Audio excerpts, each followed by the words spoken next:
ఏమైంది యశోద? ఏం ఆలోచిస్తున్నావు? సరిత ఏమంటుంది? హరి, పాప ఏడుస్తున్నా సరే నీరజ ఊర్మిళ నన్ను పిలవకూడదు అని అనుకున్నారంట. అలాగే ఊర్మిళ నీరజ మనసు మార్చేస్తుందంట.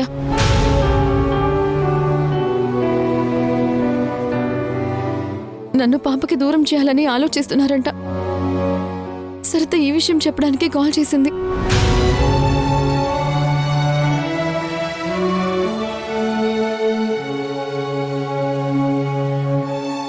నీకింతకు ముందే చెప్పాను యశోద, నిన్న జరిగిన దాని గురించి కాదు, జరగబోయే దాని గురించి ఆలోచించమని. ఇప్పుడు ఆ టైం వచ్చింది. నువ్వింకా నీరజ్ గురించి ఆలోచిస్తూ ఏమవుతుందో బాధపడుతుందని అనుకుంటూ ఉంటే పాప నీకు శాశ్వతంగా దూరం అయిపోతుంది. ఆ ఊర్మిళ కూడా నిన్ను పాపని శాశ్వతంగా ఎలా దూరం చేయాలని బాగా ఆలోచిస్తుంది. ఆవిడ క్రిమినల్ బ్రెయిన్కి చెడు ఆలోచనలు వచ్చేలోపు మనం వెళ్ళి మన పాపను తెచ్చేసుకుందాం. అవును యశోద, ఇక మనం ఆలస్యం చేస్తే పాప మనకు పూర్తిగా దక్కదు. ఇప్పుడే వెళ్దాం, పాపని తీసుకుని వచ్చేద్దాం. నీరజ ఏడ్చినా సరే, బాధపడ్డా సరే, భయపడ్డా సరే, ఆఖరికి ఊర్మిళ చంపుతానని భయపెట్టినా సరే మనం వెళ్ళి ఇప్పుడు మన పాపని తెచ్చేసుకుంటున్నాం, అంతే. పద.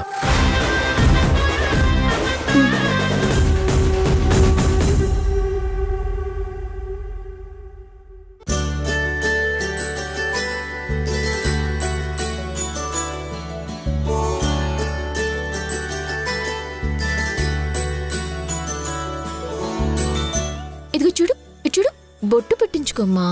నేను ఇంకా డిస్టర్బ్ చేయను. తర్వాత ఆడుకుంది గాని. పాపా, నీరజ, పాపకి బొట్టు అలా కాదు పెట్టేది, ఇలా ఇవ్వు.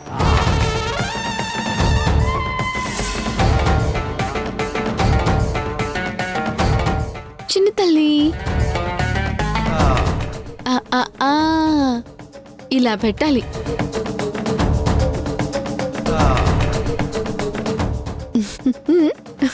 బొట్టు పెట్టావు కదా, ఇక నా పాప నాకిచ్చి.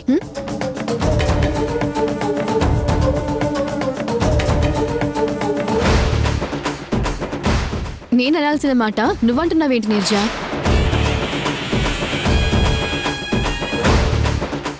ఈ పాప నీ పాప ఎలా అవుతుంది? నువ్వు మోసావా లేదా కన్నావా? లేదు కదా. అవేమీ చేయకుండా పాప నీ పాప ఎలా అవుతుంది?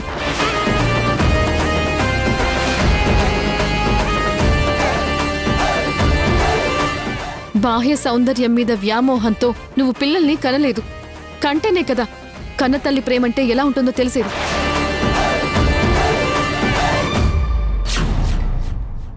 యశోదా,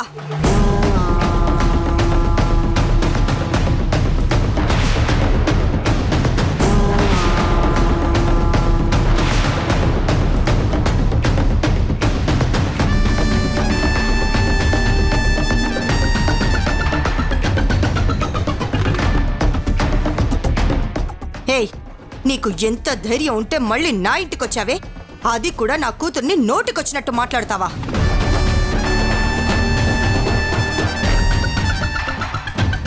అమ్మా, పాపని నాకు ఇవ్వమంటే ఇవ్వడం లేదు, తీసేసుకుందమ్మా. నువ్వైనా చెప్పమ్మా, నా పాప నాకు ఇప్పించమ్మా. మర్యాదగా పాపని నీరజకిస్తావా ఇవ్వవా? ఇవ్వను. ఏం చేసుకుంటావో చేసుకో.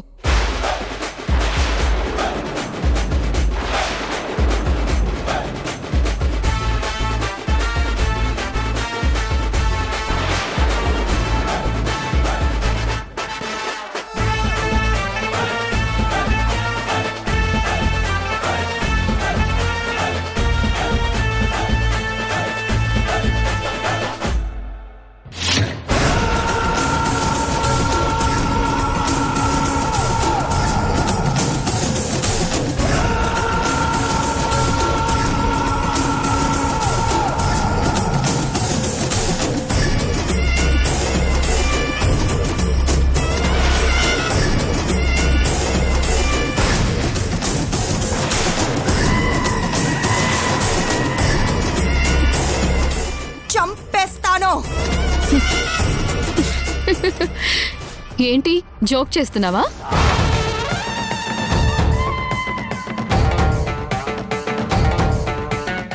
ఏంటి నీరజ ఇదంతా? పాప ఇంటికొచ్చినప్పుడు నువ్వు పాపని పట్టించుకోలేదు. గత 2-3 నెలల నుంచి నువ్వు పాపని ప్రేమగా చూసుకుంటున్నావు. దాన్ని కాదనను.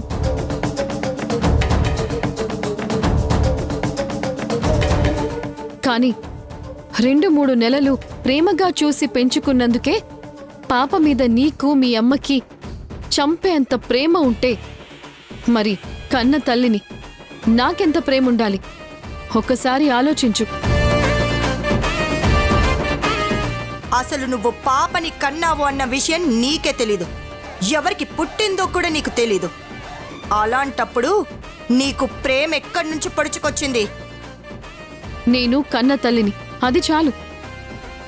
నా కడుపున బిడ్డ పుట్టిందని డాక్టర్లు చెప్పిన మరుక్షణం నా కన్న పేగు నా బిడ్డ ఎక్కడుందో తెలుసుకోమని పంపించింది.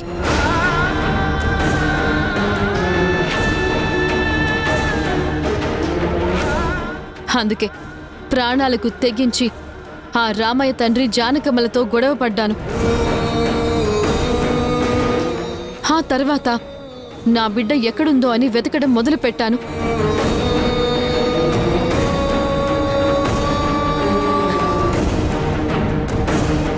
చివరికి మీ దగ్గరుందని తెలుసుకొని దేవికిగా వచ్చాను, సోదమ్మగా వచ్చాను. మారు వేషాలతో మీ చుట్టూ తిరిగాను.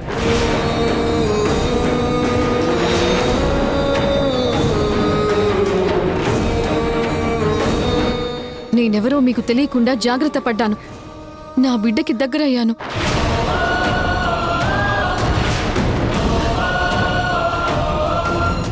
నా బిడ్డను తీసుకుని వెళ్ళిపోదామనుకున్నాను. ఇదంతా ఎందుకు చేశాను? కేవలం కన్న తల్లిని కాబట్టి. కన్న పేగు ఇదంతా నాతో చేయించింది.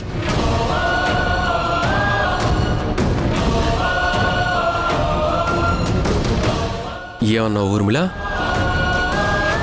యశోద బిడ్డకి కన్న తండ్రి ఎవరో తెలీదా? యశోద బిడ్డకి కన్న తండ్రిని నేనే.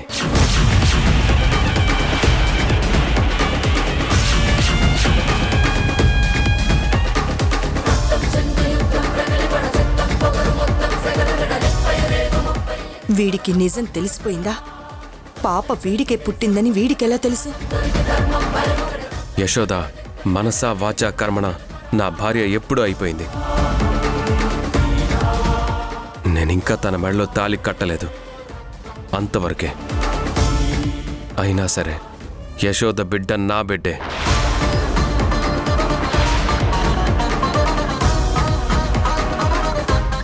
ఇక మీదట యశోద బిడ్డకి తండ్రి ఎవరనే క్వశ్చన్ నీ దగ్గర నుండి రాదనుకుంటాను.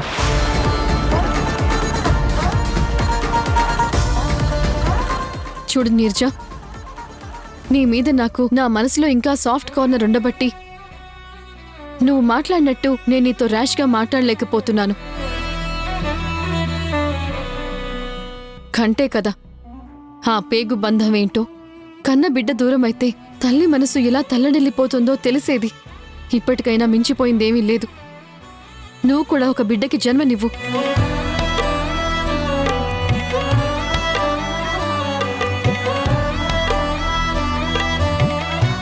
నా బాధ ముందు నీ బాధ చాలా చిన్నది నీరజా.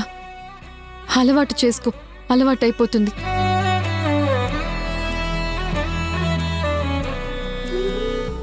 ఏంటి పిన్ని, గన్ను పెట్టి కాల్చకుండా వదిలేసావు? కాలుస్తావా? కాల్చు. చూడు పిన్ని, నేను అన్నిటికీ తెగించేసే ఉన్నాను. ఇక నా బిడ్డ జోలికి రావద్దు.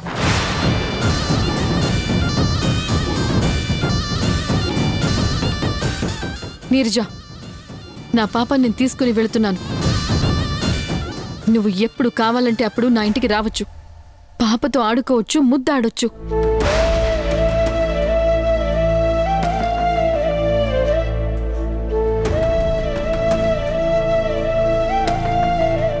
నేను మీ అమ్మలాగా దేనికి అడ్డు చెప్పను. ఎందుకంటే నీలో అమ్మ ప్రేమ ఉంది.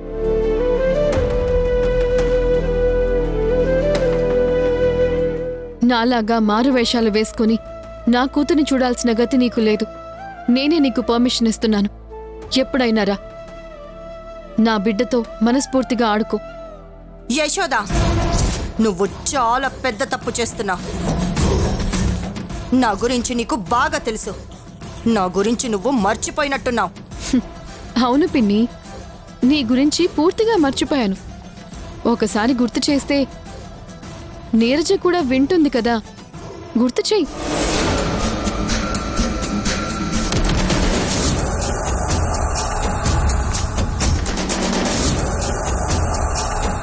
చెప్పు పిన్ని, గుర్తు చెయ్యి. ఏంటి పిన్ని, నోటి నుంచి మాట రావడం లేదేంటి? నీ గురించి నువ్వు చెప్తేనే కరెక్ట్గా ఉంటుంది. నా సహనాన్ని పరీక్షిస్తున్నావు యశోదా. మర్యాదగా పాప నీరజకిచ్చేయి. నీరజ, మీ అమ్మ నాకు గన్ను పెట్టకుండా నాతో ప్రాధేయపడి ఉంటే పొరపాటున నా కూతుర్ని నీకివ్వడానికి ఆలోచించేదాన్నేమో. ఇప్పుడు అస్సలు ఆలోచించను. నువ్వు అడిగినా సరే నేను ఇవ్వను.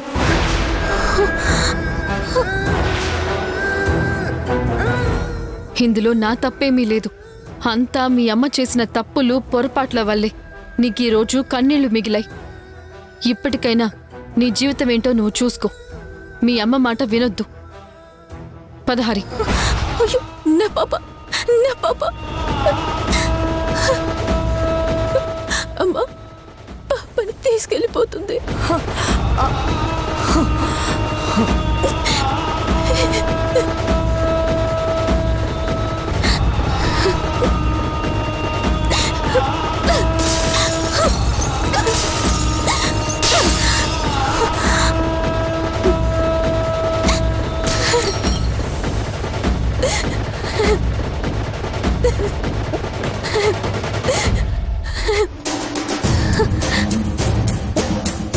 నీరజ, నీకేమైనా పిచ్చి పట్టిందా? ఎందుకు ఇలా చేస్తున్నావు? ఇవన్నీ నీకొచ్చి తగిలితే పరిస్థితి ఏంటి? అవునమ్మా, నాకు పిచ్చి పట్టింది. నా ప్రాణం నా నుండి దూరంగా వెళ్ళిపోయిందమ్మా. అలాంటప్పుడు నాకు పిచ్చి పట్టకుండా ఎలా ఉంటుందమ్మా? నువ్వు గన్ పెట్టి యశోదని చంపేస్తానని బెదిరించడం కంటే అదే గన్ తీసుకొని నన్ను కాల్ చేస్తుంటే బాగుండేదమ్మా. ఇప్పుడు నా గుండెల్లో ఎంత పెయిన్ ఉండేదే కాదు. నేను ప్రాణం పోతున్న బాధనైనా భరించగలనేమో, కానీ ఈ బాధని భరించలేకపోతున్నానమ్మా. నేను వద్దు వద్దు అంటుంటే నువ్వే పాపం తీసుకుని వచ్చావు. అది ఇప్పుడు నా ప్రాణమై కూర్చుంది.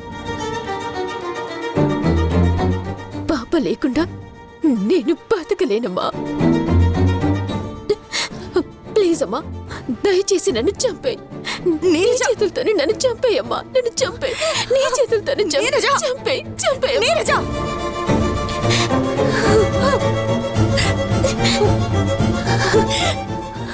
నీరజ,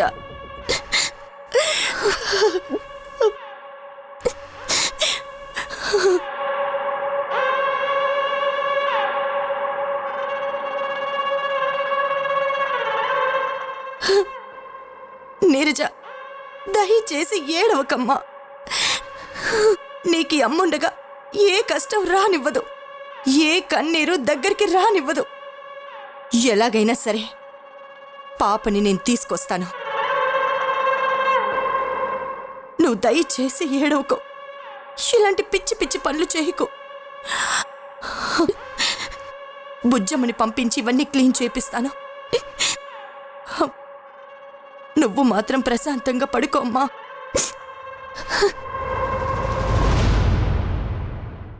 రా, వచ్చిలా కూర్చో.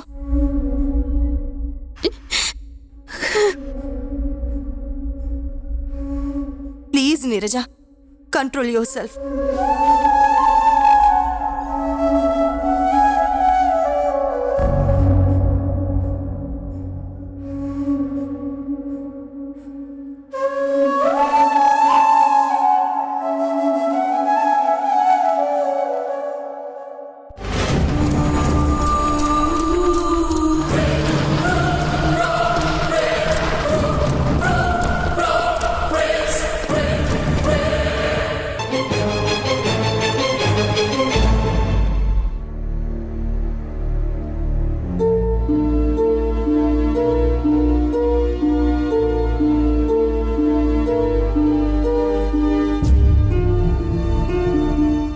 ఏంటండి వీడెప్పుడో వస్తానన్నాడు, ఇంకా ఇంటికి రాలేదు. ఫోన్ చేస్తుంటే లిఫ్ట్ చేయడం లేదు. అసలు వీడెక్కడున్నాడు? ఇంకా ఆ యశోద ఇంట్లో ఉన్నాడా ఏంటి?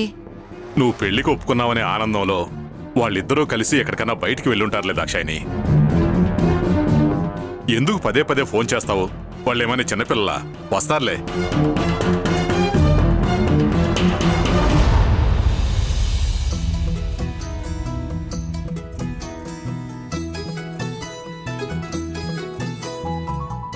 దాక్షాయిని, అటు చూడు.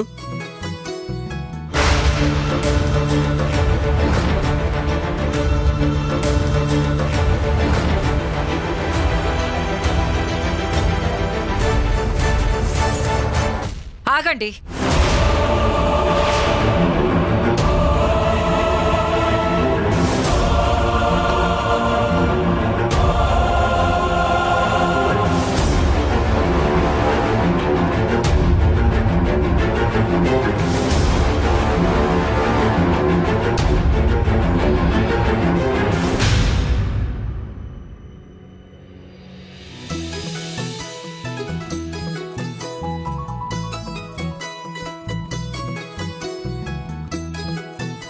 మొదటిసారి పాపతో కలిసి మీరిద్దరూ ఇంట్లో అడుగు పెడుతున్నారు.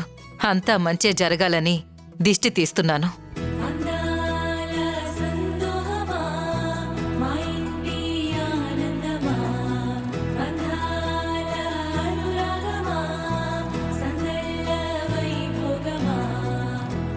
హృదయము పాడెను జీవన రాగం, మనసుని మీటెను అనురాగ తాళం.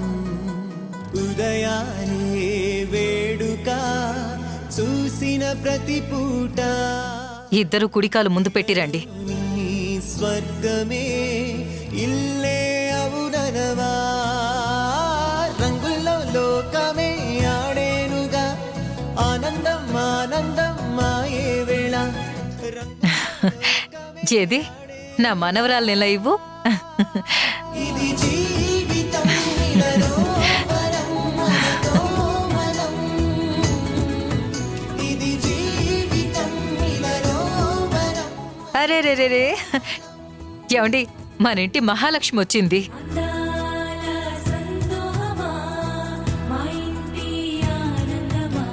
నేను ఎత్తుకుంటాను ఇటు దాక్షాయిని. చిచ్చి చిచ్చి ఆనందాలు విరబూసే బుజ్జి. మూలే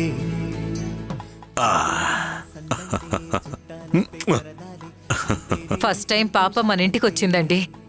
నేనే స్నానం చేయిస్తాను. ఇది జీవితం ఇలలో వరం మనతో మనం.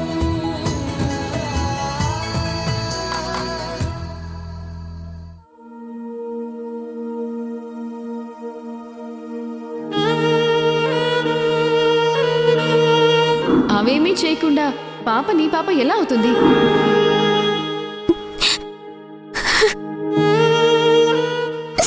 నువ్వు పిల్లల్ని కనలేదు, కంటేనే కదా కన్న తల్లి ప్రేమంటే ఎలా ఉంటుందో తెలిసి. చివరికి మీ దగ్గర ఉందని తెలుసుకొని దేవికిగా వచ్చాను, సోదమ్మగా వచ్చాను.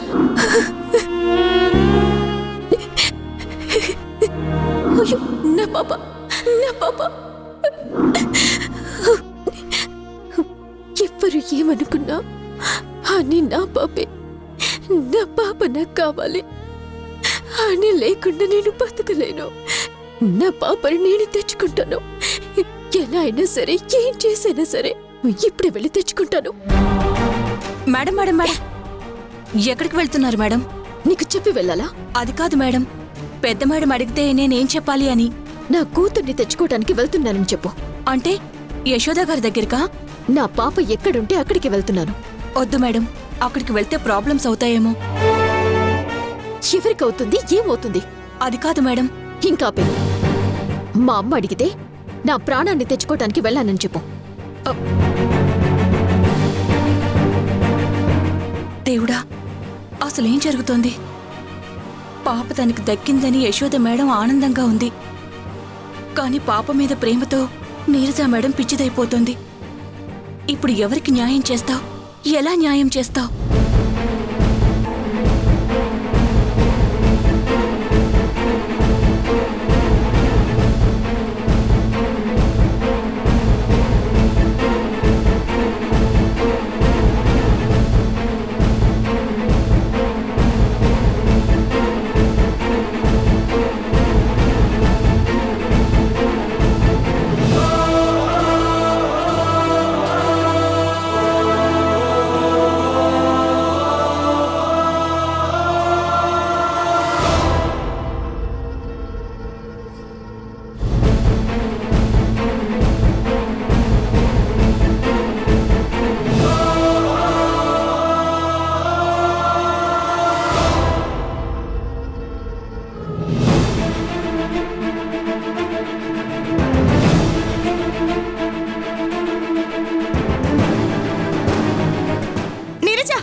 ఏమైంది నీరజ? నా పాప నాకు కావాలమ్మా. ఏం చేసైనా సరే, ఎలాగైనా సరే పాపని నీ ఒడిలో పెడతాను. పాపని నాకిచ్చేయాలి. దయచేసి అర్థం చేసుకోండి. ఎట్టి పరిస్థితుల్లో నా బిడ్డనిచ్చే ప్రసక్తే లేదు.